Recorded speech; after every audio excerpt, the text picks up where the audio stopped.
নমস্কার বন্ধুরা, আজকে আমি আপনাদের আমার চ্যানেলে কবিতা না বলে একটি কাহিনী শোনাবো।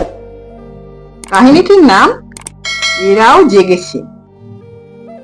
গত বছর আমরা বেশ কয়েকজন মিলে পুরুলিয়া বেড়াতে গিয়েছিলাম।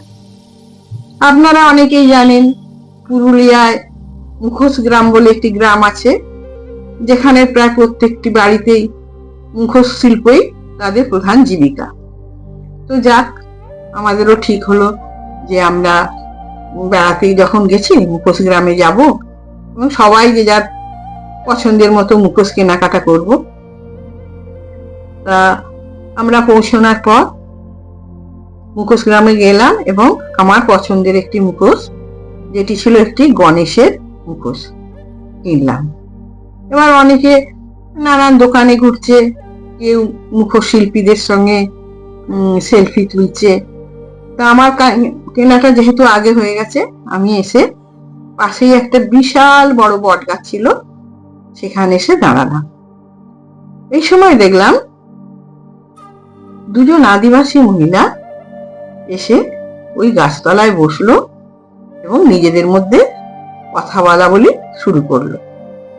এই দুজন মহিলার মধ্যে একজন একটু বেশি বয়স্ক, অন্যজন অপেক্ষাকৃত কম। বেশি বয়স্ক মহিলাটি প্রথম কথা শুরু করলো। কথাগুলো ছিল এরকম: আরে ফুলমতি, তুয়ার বিটিটা এখন আর তুয়ার সাথে কামে আইছে নাই কেন? দ্বিতীয় জন বলছে, না গো দিদি, ওয়াকে আর কামে আনবক নাই, ওয়াকে আমি স্কুলকে পাঠাইছি। প্রথম জন, কেন রে, তুয়ার বিটিয়া মাস্টার হবে না?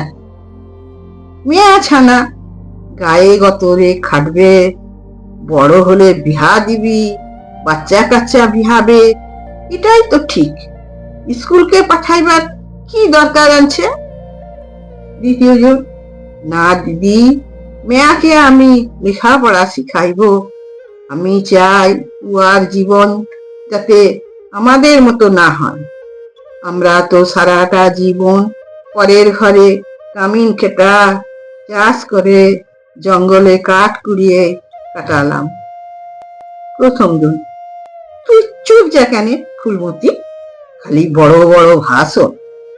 লেখাপড়া শিখাবে, বাহারকে যাবে, কোন দিন দেখবি অন্য মরদকে সঙ্গে হেগে গেছে। দ্বিতীয় জন, তা যাক না কেন, আমাদেরকে তো বাপ মা ছেলেকা দেখা বিয়া দিয়াছিল, কি পেয়েছি? মরদটা তো সারাটা জীবন মুনিশ খেটা হাড়িয়া খাইয়ে মরিয়ে গেল। প্রথম, তুয়ার বিটি তুই যা ভালো বুঝিস কর। দ্বিতীয় জন, লেখাপড়া শিখবে, চাকরি করবে, করবে নাই না কেন?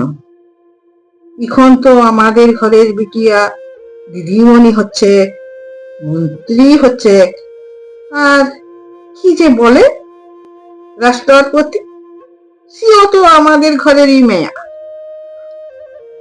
এইসব কথা বলা বলির মধ্যে আমি হঠাৎ তাদের বলে ফেললাম, তোমরা কোনোদিন কলকাতায় আছো? সমস্বরে বলে উঠলো, সেটা কোথা বটে? আমি ঠিক ওদের বোঝাতে পারলাম না কলকাতা থেকে পুরুলিয়া কত দূর। ইতিমধ্যে আমার সঙ্গীদের কেনাকাটা হয়ে গেছে, তারা গাড়িতে ওঠার জন্য তাড়া দিচ্ছে। আমিও গাড়িতে ওঠার জন্য যেই পিছন ফিরেছি, হঠাৎ ওরা বলে উঠলো, এই ফাগুন মাসে পলাশ ফুটবে, শিমুল ফুটবে, আসিস না কেন? আমি ঘাড় নেড়ে উত্তর দিলাম, নিশ্চয়ই আসবো।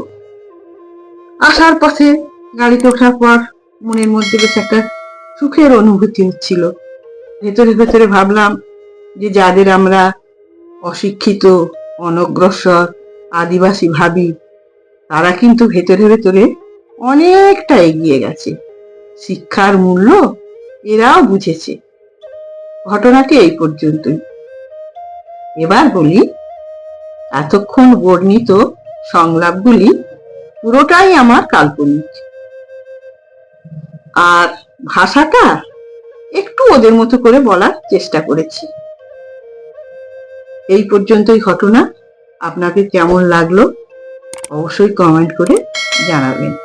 নমস্কার।